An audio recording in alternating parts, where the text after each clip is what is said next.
Halo, assalamualaikum warahmatullahi wabarakatuh. Kembali lagi dengan saya Tursina Jalina. Nah, di video kali ini adalah merupakan tugas UAS saya, ujian akhir semester. Yang mana di sini saya akan menjawab beberapa pertanyaan yang sudah dosen saya kasih. Selamat menyaksikan.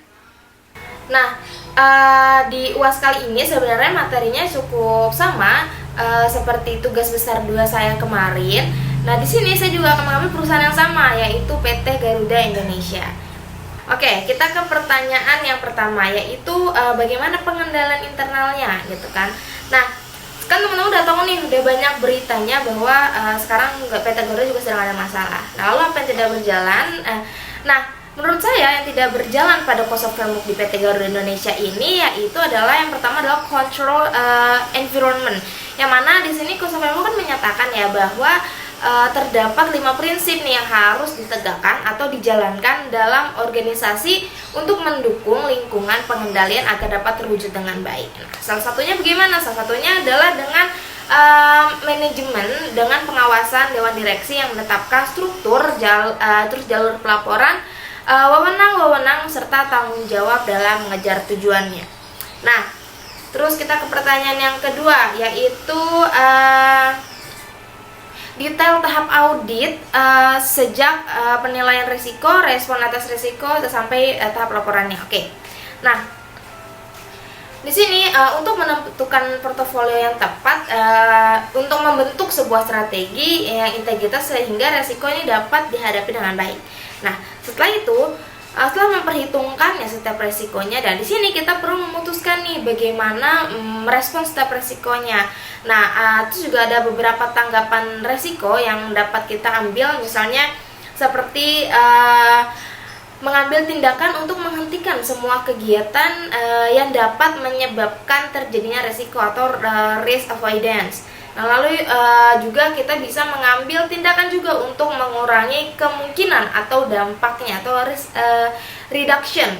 Terus selanjutnya ada yang mengambil tindakan untuk memindahkan beberapa resiko atau semua resiko ke pihak lain, seperti misalnya melalui asuransi atau outsourcing gitu. Itu risk sharing atau risk transfer. Nah, terus selanjutnya kita juga dapat menerima resiko tersebut terjadi atau tidak mengambil tindakan apapun untuk menanggulangi resikonya gitu, atau risk acceptance. Nah, kita lanjut ke pertanyaan yang keempat, yaitu bagaimana prosedur penilaian risikonya. Oke.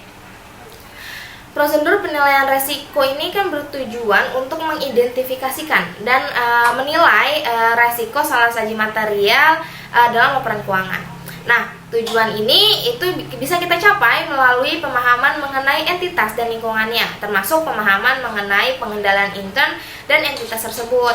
Nah, terus prosedur penilaian risiko pun di sini memberikan bukti audit untuk mendukung penilaian risiko pada tingkat laporan keuangan dan pada tingkat asersi. Nah, namun bukti itu pun juga maksudnya nggak cukup gitu kan. Bukti prosedur penilaian risiko juga harus dilengkapi dengan prosedur audit lanjutan yang merupakan tanggapan atas risiko yang diidentifikasi, misalnya kayak pengujian pengendalian atau prosedur substantif gitu kan. Nah, terus di sini auditor pun wajib melakukan prosedur penilaian risiko untuk mengidentifikasi dan menilai risiko salah satu material pada tingkat laporan keuangan dan pada tingkat asersi. Nah, pemahaman entitas juga merupakan upaya untuk kesinambungan dan proses yang dinamis dalam mengumpulkan dan menganalisis informasi selama audit berlangsung nanti. Nah, oke, kita ke pertanyaan yang ketiga, yaitu menilai materialitas gitu, OM, PM, dan IM untuk entitas yang saya audit, itu PT Garuda Indonesia. Nah, di sini ini sudah saya buat satu tabelnya. Di sini kan tanya berapa materialitasnya gitu, OM, PM, dan IM. Nah, di sini saya ambil dari total aset. Nah, ini OM ini kita asumsikan misalnya ambilnya kita 5% ya, karena perusahaan high risk. Nah, terus yang PM 50% kita asumsikan ini 50% dari OM, terus IM-nya adalah 62 juta, kita dari 3%, kita asumsinya 3%. Nah, persentase ini enggak semata-mata kita ambil kita ambil asal gitu. Itu tuh ada tabelnya. Ini tuh udah pernah saya bahas juga di tugas besar 2 saya gitu. Bahkan di pertemuan awal pun, yang awal-awal yang sebelum tugas besar 2 itu tugas besar 1 ini udah sempat saya jelaskan, yang tabelnya udah ada di itu, udah disebutkan. Nah, kita lanjut ke pertanyaan yang kelima, yaitu hal yang hendak misalnya yang akan kita ketahui mengenai pendekatan siklus dalam audit. Nah, di sini tujuan audit atas laporan keuangan adalah untuk menyatakan pendapat apakah laporan keuangan secara keseluruhan telah disajikan secara wajar sesuai dengan prinsip akuntansi yang berlaku umum. Nah, lalu laporan keuangan ini merupakan kumpulan rekening-rekening tertentu yang disajikan dengan cara tertentu pula. Nah, di sini juga kita bisa sebagai auditor ya. Di sini auditor kita bisa membantu mengatur urusan pengauditan rekening yang dipandang paling efisien dan efektif dalam rangka memberi pendapat atas laporan keuangan sebagai keseluruhan. Nah, untuk itu di sini auditor biasanya membagi atau memecah laporan keuangan dalam segmen-segmen atau komponen-komponen yang lebih kecil. Lalu pembagian atau pemecahan tersebut itu dimaksudkan agar auditnya lebih mudah gitu dilaksanakan, dan agar pembagian tugas pada setiap staf audit menjadi lebih mudah dilakukan. Nah, lalu setiap segmen diaudit secara terpisah walaupun tidak sepenuhnya independen, karena audit atas suatu segmen kadang-kadang tuh suka berkaitan dengan segmen yang lain. Nah, lalu setelah audit itu setiap segmen selesai dikerjakan, nah hasil itu digabungkan nih nanti menjadi satu, dan selanjutnya kita tarik kesimpulan tentang laporan keuangan yang sebagai keseluruhan. Nah, lalu pembagian atau pemecahan audit atas segmen-segmen ini bisa kita lakukan dengan memperlakukan setiap pos-pos rekening misalnya kan yang tercantum dalam laporan keuangan sebagai segmen yang terpisah. Nah, pemecahan semacam ini tuh biasanya akan menyebabkan audit menjadi kurang efisien gitu. Nah, kita lanjut ke pertanyaan yang keenam, yaitu pengujian pengendalian atau test of control atas akun penjualan bagaimana gitu kan.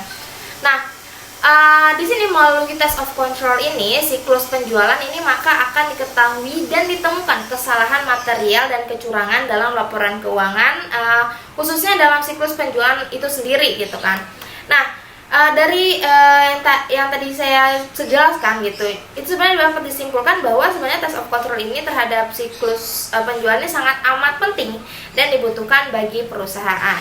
Lalu bagaimana gitu caranya, pengujiannya seperti apa? Yaitu yang pertama gitu, kita periksa dulu nih salinan faktur penjualan dan peranan pelanggan pendukung gitu kan. Terus yang kedua, di sini kita bisa periksa dulu nih periksa integritas umum faktur penjualan. Yang ketiga, kita periksa cetakan transaksi yang ditolak oleh komputer karena mempunyai nomor pelanggan yang tidak absah. Terus lalu kita amati juga di sini apakah laporan ini tuh dikirim dan diperiksa berkas korespondensinya dengan pelanggan. Nah, yang keempat di sini kita periksa dokumen untuk persetujuan yang pantas pada misalnya kayak persetujuan penjualan gitu secara kredit itu sebelum pengiriman dilakukan gitu. Terus pengiriman barang, terus penentuan harga dan syarat ongkos angkut gitu serta potongannya gimana. Terus yang selanjutnya setelah itu kita juga bisa periksa integritas urutan dokumen pengiriman. Nah, lalu periksa juga integritas urutan faktur penjualan. Nah, selanjutnya periksa verifikasi. Terus kita periksa berkas batch total atau adanya inisial pengendalian data, dibandingkan terusnya kita bandingkan totalnya ke laporan ITISA.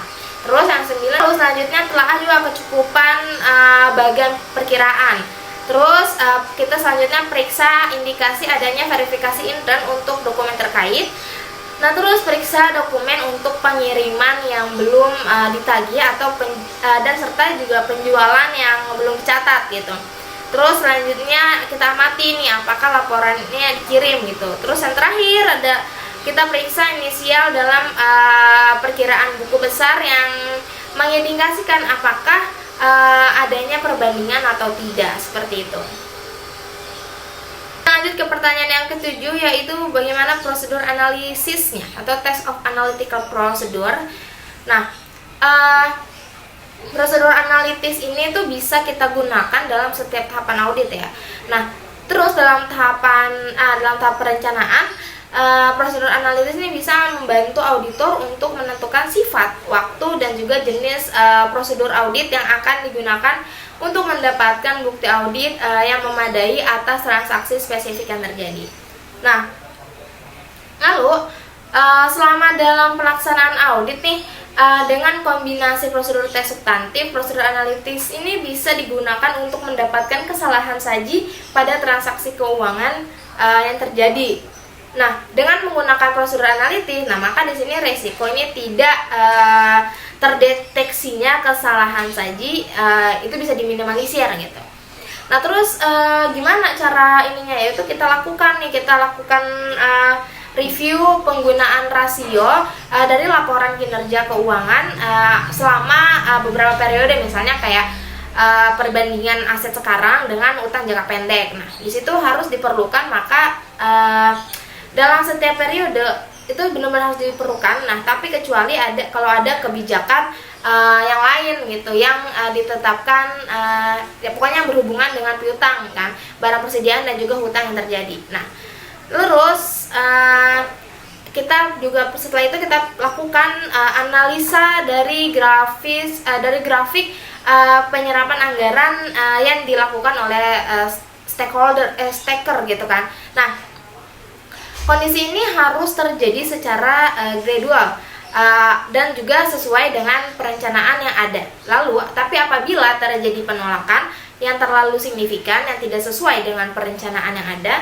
nah di sini maka manajemen kemungkinan tidak melakukan evaluasi pelaksanaan pekerjaan secara timely manner atau perencanaan yang dilakukan di awal tahun tidak matang, sehingga di sini sering berubah-ubah programnya. Juga di sini ini tuh kayak suatu tren analisis dari prosedur analisis gitu. Jadi kayak sebuah bentuk tren analisis dari prosedur analitis gitu. Nah, kita lanjut ke pertanyaan ke-8, yaitu bagaimana pengujian transaksi dan saldo. Nah, pengujian terinci atas saldo ini memusatkan pada saldo akhir buku besar baik dari akun neraca maupun rugi laba. Nah, tapi di sini penekanan utamanya yaitu adalah pada neraca. Nah, pengujian detail saldo akun yang direncanakan ini benar-benar harus cukup memadai untuk memenuhi setiap tujuan spesifik audit dengan memuaskan. Segitu itu. Nah, ke pertanyaan 9, yaitu bagaimana pengujian asersi kelengkapan gitu atas akun aset tetap. Nah, di sini kan tujuan audit ini menentukan apakah semua nilai-nilai yang seharusnya dimasukkan ke dalam laporan keuangan ini telah benar-benar dimasukkan. Nah, pada akun aset tetap gitu, seluruh aset tetap yang dimiliki perusahaan ini benar-benar harus dicatat tanpa ada yang terlewat pokoknya. Nah, terus bagaimana ini misalnya menyajikannya itu? Yang pertama, kita lakukan dulu nih, kita bandingkan beban penyusutan yang dibagi dengan biaya aset tetap yang tahun ini dengan tahun sebelumnya. Nah, lalu kita bandingkan juga akumulasi penyusutan yang dibagi dengan biaya aset tetap tahun ini dan tahun sebelumnya juga. Nah, terus kita lakukan juga perbandingan juga nih, biaya perbaikan, terus perlengkapan, terus pemeliharaan, terus dan akun serupa gitu, bulan atau tahun di tahun ini atau tahun sebelumnya. Terus yang keempat, ini kita bandingkan juga bruto dividen biaya produksi dengan beberapa ukuran produksi tahun ini dengan tahun sebelumnya juga gitu.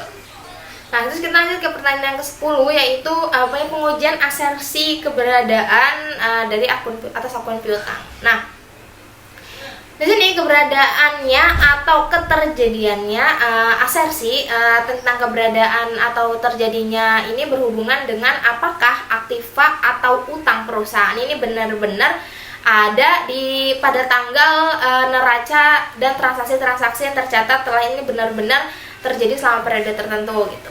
Nah, keberadaan eksistensi suatu aktiva ini bukan cuma dilihat dari ujung fisiknya aja gitu, seperti kayak misalnya kas, persediaan, dan juga aktiva tetap. Tapi itu namun ada pula gitu yang tidak berwujud gitu, tidak ada fisiknya. Misalnya kayak piutang, utang usaha gitu. Nah, sehubung dengan saldo piutang yang tadi disebutkan gitu, di sini manajemen ini cuma menyatakan atau hanya menyatakan bahwa piutang yang terdiri dana piutang usaha ini benar-benar ada pada tangan neraca. Nah, manajemen ini tidak menyatakan bahwa misalnya ada 10 juta, misalnya ada 10 juta nih gitu, bahwa ada 10 juta terus enggak, tapi itu benar kok, nggak bisa nih cuma omongan doang, tapi harus dicatat gitu. Nah, kita ke pertanyaan yang ke-11 nih, lanjut, yaitu bagaimana pengujian asersi penilaian dan ketepatan untuk akun utang pajak. Oke. Nah, di sini yang kita bisa lakukan ya udah kita lihat SPT-nya nih, terus kita observasi juga, kita pelajari SPT-nya gitu, terus kita lihat PPh 23-nya, terus lalu kita lihat juga apakah ada bukti gitu, ada bukti pemotongan ini udah sesuai atau belum. Nah, terus baru deh kita jumlahkan semuanya. Sesimpel itu sebenarnya. Nah, terus kita lanjut pertanyaan yang ke-12, yaitu prosedur pengujian asersi, bagaimana prosedur pengujian asersi penyajian dan pengungkapan pada akun jangka pendek dan jangka panjang. Oke. Nah, asersi tentang penyajian dan pengungkapan ini itu tuh berhubungan dengan apakah komponen-komponen tertentu laporan keuangan ini diklasifikasikan dan dijelaskan atau diungkapkan dengan secara semestinya. Nah, misalnya nih, manajemen membuat asersi bahwa kewajiban-kewajiban yang diklasifikasikan sebagai utang jangka panjang di neraca ini tidak akan jatuh tempo dalam waktu 1 tahun. Nah, demikian pula misalnya manajemen ini membuat asersi bahwa jumlah yang disajikan sebagai pos luar biasa dalam laporan laba rugi ini diklasifikasikan dan diungkapkan dengan semestinya gitu. Terus yang ke-13 yaitu bagaimana pengujian kelangsungan usaha. Nah, atau going concern gitu kan. Istilah going concern sendiri itu sebenarnya dapat bahasa diinterpretasikan gitu kan. Itu dibagi dalam 2 hal. Yang pertama yaitu adalah going concern sebagai konsep, dan yang kedua adalah going concern sebagai opini audit. Nah, kalau sebagai konsep, di sini istilah going concern ini dapat diinterpretasikan sebagai kekuatan perusahaan yang mempertahankan kelangsungan usahanya juga dalam jangka panjang. Terus misalnya kalau misalnya sebagai opini, misalnya opini ya, di sini perusahaan yang menerima opini going concern ini menunjukkan adanya keragaman dari auditor dalam hal kemampuan perusahaan untuk meneruskan usahanya di masa depan. Nah, di sini auditor yang memberikan opini going concern kepada perusahaan ini dapat menimbulkan dampak kerugian bagi perusahaan. Kenapa? Karena opini audit ini tuh sebenarnya dianggap sebagai berita buruk gitu bagi kelangsungan hidup perusahaan. Nah, tapi ini juga diberikan opini audit going concern gitu oleh auditor juga. Sebenarnya ya seharusnya ini bisa diharapkan agar pihak perusahaan ini dapat menyelesaikan masalah yang terjadi di perusahaan tersebut sehingga dapat beroperasi kembali nih dengan normal dan baik lagi. Terus bagaimana tahapan melakukannya gitu? Tahapannya yang pertama kita lakukan risk assessment gitu, penilaian risiko. Nah, di risk assessment ini kita pertimbangkan dan tanya nih kepada manajemen apakah ada nggak nih peristiwa atau kondisi yang mungkin menimbulkan usahanya sebagai usaha yang berkesinambungan. Nah, lalu kita telah penilaian yang dilakukan manajemen. Di sini manajemen assessment saya kayak tentang kemungkinan adanya peristiwa atau kondisi tersebut ini saya dianggap atau direncanakan manajemen atau enggak. Gitu. Nah, terus yang ketiga di sini harus tetap waspada terhadap peristiwa atau kondisi yang berpotensi mengancam kesinambungan usaha selama keberlangsungan audit ya. Terus di sini kita juga tanya nih kepada manajemen tentang peristiwa atau kondisi di luar atau misalnya sesudah periode penilaian gitu yang dilakukan oleh manajemen. Nah, terus di sini juga kita yang kelima ini perlu mempertimbangkan fakta atau informasi tambahan yang masuk secara bertahap. Misalnya seperti kewaspadaan selama audit berlangsung. Nah, setelah tadi yang pertama, di sini selanjutnya kita lakukan reporting, gitu, itu pelaporan. Bagaimana melakukan pelaporan? Ya itu kita yang pertama tentukan dulu nih, misalnya apakah ada ketidakpastian material terjadi, misalnya kayak berkenaan dengan peristiwa atau kondisi yang diidentifikasi gitu kan. Nah terus bagaimana penggunaan asumsi bahwa usaha entitasnya akan berkesinambungan ini masih tepat apa enggak. Nah terus selanjutnya kita juga perlu periksa gitu apakah laporan keuangan ini menjelaskan secara utuh kekhawatiran akan peristiwa atau kondisi dan mengungkapkan setiap ketidakpastian yang material. Nah selanjutnya kita juga peroleh representasi manajemen atau manajemen representation gitu. Jadi cuma 2 tahap itu doang. Nah kita ke pertanyaan yang ke-14 yaitu bagaimana pengujian estimasi akuntansi. Nah yang pertama tetap sama kayak tadi sebelumnya, ada tahap risk assessment yang mana di sini kita juga perlu tahu bagaimana estimasi akuntansi apa aja nih yang diperlukan dalam laporan keuangan. Terus juga kita di sini juga tahu bagaimana estimasi ini dibuat. Yang ketiga kita juga perlu tahu bagaimana signifikannya estimasi ini gitu. Terus yang ketiga apakah di sini auditor memerlukan bantuan tenaga ahli atau enggak gitu. Terus di sini terus kita juga harus tahu berapa akuratnya estimasi di tahun yang lalu. Terus selanjutnya apakah ada bukti mengenai biasnya manajemen dalam proses estimasi. Lalu kita juga harus tahu berapa besarnya ketidakpastian proses estimasi ini. Nah terus kita ada tahap risk response gitu, menanggapi resiko. Nah ini beda, tadi sebelumnya kan nggak ada risk response, sekarang ada risk response. Nah di sini kita juga perlu tahu apakah estimasi ini dibuat dengan cara yang benar, dengan metodologi yang konsisten atau enggak. Terus apakah bukti pendukung untuk melakukan estimasi ini dapat diandalkan atau tidak. Terus apakah ada bukti tentang terjadinya kecurangan. Nah terus yang terakhir ini terakhir enggak bukan. Terus selanjutnya ada tahap reporting, pelaporan. Ini terakhir harusnya. Oke. Di sini juga kita harus tahu sebagai auditor gitu kan, apakah pengungkapan disclosure ini mengenai estimasi akuntansi dapat dalam laporan keuangan ini sesuai dengan kerangka laporan keuangannya atau enggak. Terus jika hal ini misalnya merupakan resiko yang signifikan, terus apakah ketidakpastian proses estimasi ini diungkapkan harusnya kayak ada disclosure dalam tahapan laporan keuangan. Terus yang terakhir yaitu perolehan representasi manajemennya seperti apa. Seperti itu. Nah, oke, kita lanjut ke pertanyaan yang ke-15, yaitu contoh kertas kerja audit untuk salah satu misalnya prosedur pengujian. Nah, di sini saya udah buat yang pertama ini ada working trial balance, yang mana di sini ada urutan nomor akunnya, terus ada nama akun, indeks kerja, saldo menurut buku, adjustment dan saldo setelah adjustment. Nah ini angka ini nih saya dapatkan dari laporan keuangan PT Garuda yang saya ambil itu ya. Nah terus setelah itu setelah ada working trial balance, di sini juga ada adjustment and reclassification itu entries ya, atau misalnya ringkasan journal adjustment. Nah ini seperti ini formatnya, ini yang saya buat